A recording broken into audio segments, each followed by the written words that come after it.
Good morning students. आज हम बात करने जा रहे हैं ऑब्जेक्ट ओरिएंटेड प्रोग्रामिंग के कॉन्सेप्ट की, जो कि हम विजुअल बेसिक में यूज़ करेंगे। यानी कि object oriented programming concept used in visual basic. तो हम और आप ये भी जानते हैं कि ऑब्जेक्ट ओरिएंटेड प्रोग्रामिंग जो है वह हमारा सी प्रोग्रामिंग का इंक्रीमेंटेड वर्जन है। सी प्रोग्रामिंग का इंक्रीमेंटेड वर्जन है, क्योंकि सी प्रोग्रामिंग में इंक्रीमेंट हुआ था ऑब्जेक्ट एंड क्लासेस के कॉन्सेप्ट का, जिस वजह से ऑब्जेक्ट ओरिएंटेड प्रोग्रामिंग हमारी डेवलप हुई। इसमें कुछ और भी कॉन्सेप्ट होते हैं, जैसे data abstraction, encapsulation, polymorphism, inheritance. काफ़ी कॉन्सेप्ट होते हैं जिसकी वजह से ऑब्जेक्ट ओरिएंटेड प्रोग्रामिंग को डेवलप किया गया। अब ऑब्जेक्ट ओरिएंटेड के प्रोग्रामिंग के अलावा उसके जो एनहांस्ड वर्जन हैं, जैसे कि विजुअल बेसिक .NET, यहाँ इसमें क्या होता है कि हम ऑब्जेक्ट ओरिएंटेड प्रोग्रामिंग के कंसेप्ट को भी यूज़ करते हैं। यानी कि अगर हम देखें तो मोस्टली क्लासेस में हमारा ऊप्स के कॉन्सेप्ट यूज़ होते हैं, due to class and object. ठीक है, क्योंकि क्लास और ऑब्जेक्ट का कॉन्सेप्ट हमारे हर प्रोग्रामिंग लैंग्वेजेस में यूज़ होता है। तो OOPs puts algorithm and data structure on the same level. OOPs जो होती है वह एल्गोरिथम्स और डेटा स्ट्रक्चर को सेम लेवल पर रखती है। In OOP we work with package and classes. OOPs में जो होता है हम वर्क करते हैं पैकेजेस पे और क्लासेस पर। ठीक है, क्लासेस जो है is the main concept of object oriented programming, consisting of both data and methods that can manipulate them. अब यहाँ पर डाटा और मेथड्स का मैनिपुलेट करना visual object oriented visual basic programming की एक फीचर है। OOP basically provides object on which we perform different types of operations with the concept of reusability। reusability मतलब किसी चीज़ को यूज़ करने के बाद उस चीज़ को दोबारा यूज़ करना। जैसे कि मैंने आपको बताया था ऑपरेटर ओवरलोड जैसे कॉन्सेप्ट होता है हमारा C++ में ऑपरेटर ओवरलोडिंग। यानी कि एक ऑपरेटर को as a sum sign use कर लिया प्लस ऑपरेटर को, तो उसी ऑपरेटर को दूसरी जगह स्ट्रिंग को ऐड कराने के लिए भी हमने यूज़ कर लिया। तो यह कंसेप्ट हमारा कहलाता है ऑपरेटर ओवरलोडिंग। यानी कि oops basically defined objects on which. Oops जो है बेसिकली हमें ऐसे ऑब्जेक्ट्स प्रोवाइड करता है जो कि परफॉर्म करते हैं डिफरेंट टाइप्स के ऑपरेशंस, जिसमें कि एक कंसेप्ट हमारा रीयूजेबिलिटी का भी होता है। अब oops has following features. Oops के कुछ फीचर्स होते हैं जिनके बारे में हम डिस्कस करेंगे अच्छे से। फर्स्ट अगर कॉन्सेप्ट की बात करें तो फर्स्ट कॉन्सेप्ट होता है हमारा क्लासेस का। It is template for the objects all the objects that are inserted on the form. यानी कि एक टेम्पलेट होता है ऑब्जेक्ट्स का जो कि that object that are inserted on the form, जो कि ऑब्जेक्ट्स हमारे फॉर्म में इंसर्टेड होते हैं। Are instance of the classes, जो कि जो ऑब्जेक्ट हमारे फॉर्म में ऐड होते हैं वह हमारे क्लासेस के इंस्टांसेस होते हैं। These classes are predefined. यह जो क्लासेस होती हैं ये प्री डिफाइंड होती हैं। All the procedure and functions are known as method. और इस प्रोग्रामिंग में या इस क्लासेस में जितने भी प्रोसीजर्स और फंक्शंस यूज़ होते हैं वह सब मेथड कहलाते हैं। All the methods are defined within the class and their object. यानी कि इसमें जितने भी मेथड्स होते हैं within the class and their object are created to load option. इसमें जितने भी क्लासेस और ऑब्जेक्ट्स हम क्रिएट करते हैं वो लोड ऑब्जेक्ट की हेल्प से एक्टिव होते हैं। Whenever we create an object we use a keyword new. जब भी हम क्लास में कोई नया ऑब्जेक्ट क्रिएट करेंगे तो हम न्यू कीवर्ड की हेल्प से न्यू ऑब्जेक्ट क्रिएट करेंगे। Sometimes we create our own class. अगर कभी यूज़र को अपनी नीड के अकॉर्डिंग न्यू क्लास क्रिएट करनी है तो वह क्या करता है, this classes can be created from the class module available in the project menu. तो इन क्लासेस को क्रिएट किया जाता है क्लास मॉड्यूल में जाकर, जो कि अवेलेबल होता है प्रोजेक्ट मेन्यू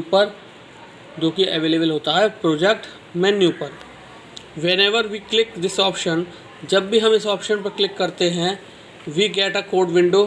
तो just after clicking it the code window will be open, यानी कोड विंडो ओपन हो जाती है। This code window is for a new class, और यह कोड विंडो एक न्यू क्लास के लिए ओपन हो जाती है। The name of the class can be given from the property window, और जिस तरीके से हम इसको एज अ टूल यूज़ कर रहे हैं तो इसकी प्रॉपर्टीज़ में जाके हम इस क्लास को यूज़र अपनी रिक्वायरमेंट के अकॉर्डिंग उस क्लास को जो नेम देना चाह रहा होगा वह नेम देगा। कैप्शन ऑप्शन पर जाकर the code window of the class contain 2 list boxes, और जो कोड विंडो की जो क्लासेस होती हैं वह 2 लिस्ट बॉक्स उसमें अवेलेबल होते हैं। और उन टूल बॉक्स में से जो पहला टूल बॉक्स होता है, in which one list box include options, ठीक है, जिसमें कि जनरल और क्लास ऑप्शन होता है, जनरल और क्लास ऑप्शन होता है। And other list box include 2 method class initialise, और यहाँ पर 2 मेथड्स होते हैं क्लास को इनिशलाइज करने के लिए। दूसरे लिस्ट बॉक्स में 2 ऑप्शन होते हैं, एक तो क्लास को इनिशलाइज करने के लिए और एक क्लास को टर्मिनेट करने के लिए।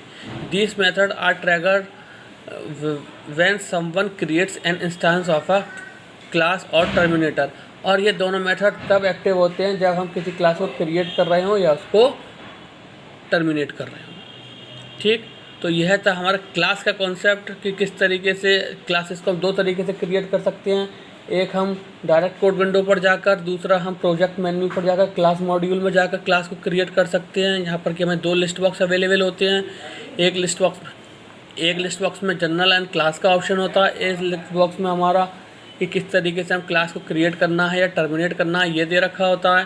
देन अगर हम सिंटैक्स की बात करें तो यहाँ पर हमने कस्टमर नाम से एक क्लास क्रिएट की, public property account number as integer, और हमने यहाँ पर एक वेरिएबल लिया अकाउंट नंबर के नाम से, जिसको हमने पब्लिक प्रॉपर्टी यानी कि पब्लिक प्रॉपर्टी नाम से एक मेथड में डिफाइन कर दिया। और यहाँ पर देखिए आपने पब्लिक क्लास कस्टमर, यानी कि फर्स्ट लाइन में अगर देखें तो क्लास हमारी क्लास है, देन एंड क्लास जो है यहाँ पर हमारी क्लास टर्मिनेट होती है। ठीक, तो इस तरीके से आपने समझा कि क्लासेस का कॉन्सेप्ट क्या होता है। अब हम चलते हैं ऑब्जेक्ट के कॉन्सेप्ट पर।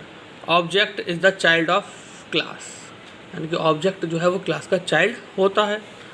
ऑब्जेक्ट आर की कंपोनेंट ऑफ ऊप, यह बहुत ही इम्पोर्टेंट कॉन्सेप्ट है ऑब्जेक्ट ओरिएंटेड प्रोग्रामिंग का।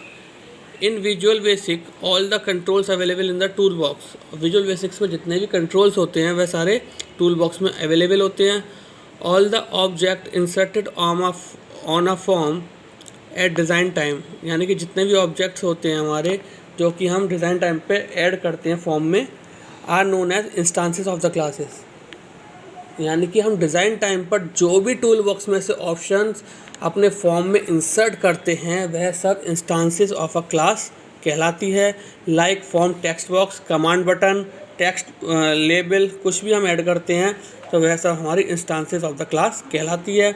These classes are already available in the VB, ये क्लासेस जो हैं ये पहले से ही हमारी अवेलेबल होती हैं विजुअल बेसिक में।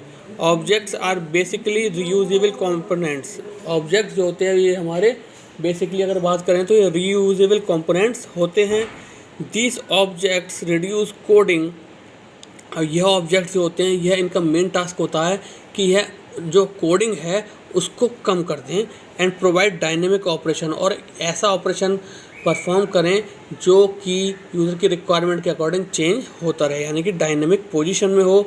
ऑल द वीवी प्रोग्राम्स, यानी कि जितने भी विजुअल बेसिक प्रोग्राम्स होते हैं वह सब ऑब्जेक्ट ओरिएंटेड होते हैं। ठीक, अगर हम बात करते हैं कि how to create a object in a class, यानी कि किस तरीके से हम ऑब्जेक्ट्स को क्लास में क्रिएट करते हैं। Objects can be created in 2 ways, object जो होते हैं उनको 2 तरीके से क्रिएट किया जा सकता है। One is at design time, यानी कि फर्स्ट हम बात करें तो design time, insertion of any control on व फॉर्म, यानी कि अभी हमने पहले भी इससे अभी समझ कर आ रहे हैं हम ऑब्जेक्ट्स में कि जैसे कि हम डिज़ाइन टाइम पे कोई भी कंट्रोल ऐड कर देते हैं तो उसकी हेल्प से हम ऑब्जेक्ट्स को ऐड कर रहे हैं, उसकी हेल्प से हम ऑब्जेक्ट्स को ऐड कर रहे हैं। And other way define a class by module option from the project menu. ठीक है, मॉड्यूल ऑप्शन पर जाकर प्रोजेक्ट मेन्यू में and then creates its object during the run time, और हम रन टाइम पर वहाँ पर ऑब्जेक्ट को क्रिएट कर सकते हैं in the load option of any form, यानी कि लोड ऑप्शन पर जाकर किसी भी फॉर्म में यानी कि पहला तो ऑप्शन है हमारा ऑब्जेक्ट क्रिएट करने का कि हम ऑब्जेक्ट क्रिएट कर सकते हैं with the help of text box and command button. The controls are available in the form. When we insert the form then we add और क्रिएट अ ऑब्जेक्ट. और other option जो होता है उसका उसमें होता है कि मॉड्यूल जो होता है वो क्लास मॉड्यूल के ऑप्शन पर जाना होता है जो कि प्रोजेक्ट मेन्यू में अवेलेबल होता है. देन हम वहाँ से जाकर लोड ऑप्शन की हेल्प से न्यू ऑब्जेक्ट को रन टाइम पर क्रिएट कर सकते हैं किसी भी फॉर्म में. ठीक. सिंटैक्स आप देख रहे होंगे यहाँ पर सिंटैक्स दे रखा है डिम यूज़र एज यूज़र्स, यानी कि यहाँ पर हमने यूज़र नाम से यूज़र्स क्लास में, ये यूज़र्स जो है यह क्लास है, यह ऑब्जेक्ट है. यानी कि हमने यूज़र्स क्लास में यूज़र्स नाम से एक न्यू ऑब्जेक्ट क्रिएट किया है. ठीक. देन नीचे देखें तो हम OBJ bank account as object, यानी कि हमने ओबीजे बैंक अकाउंट नाम से एक ऑब्जेक्ट क्रिएट किया है. ओबीजे बैंक अकाउंट नाम से नीचे हमने मेथड को डिस्कस किया है, यानी कि OBJ bank account is equal to new class bank account. ठीक. तो इस तरीके से हमने जाना कि किस तरह से किन दो तरीक़ों से हम किसी भी क्लास में ऑब्जेक्ट को क्रिएट कर सकते हैं. ठीक. यानी कि फर्स्ट वे होता है हम कंट्रोल्स की हेल्प से. देन सेकंड ऑप्शन होता है कि हम मॉड्यूल की हेल्प से जो कि प्रोजेक्ट मेन्यू में अवेलेबल होता है उसमें हम लोड ऑप्शन पर जाकर रन टाइम पर ऑब्जेक्ट्स को क्रिएट कर सकते हैं. तो आज हमने समझा ऑब्जेक्ट ओरिएंटेड प्रोग्रामिंग के कॉन्सेप्ट को. I hope object oriented programming के जो कंसेप्ट आज आपके साथ डिस्कस किए हैं, क्लास का कंसेप्ट डिस्कस किया आपके साथ, ऑब्जेक्ट का कंसेप्ट डिस्कस किया है आपके साथ, ये आपको अच्छे से समझ में आया होगा. इसका सिंटैक्स आपको अच्छे से समझ में आया होगा. बाकी के कॉन्सेप्ट हम कल डिस्कस करते हैं. आज के लिए thank you very much. Have a nice day.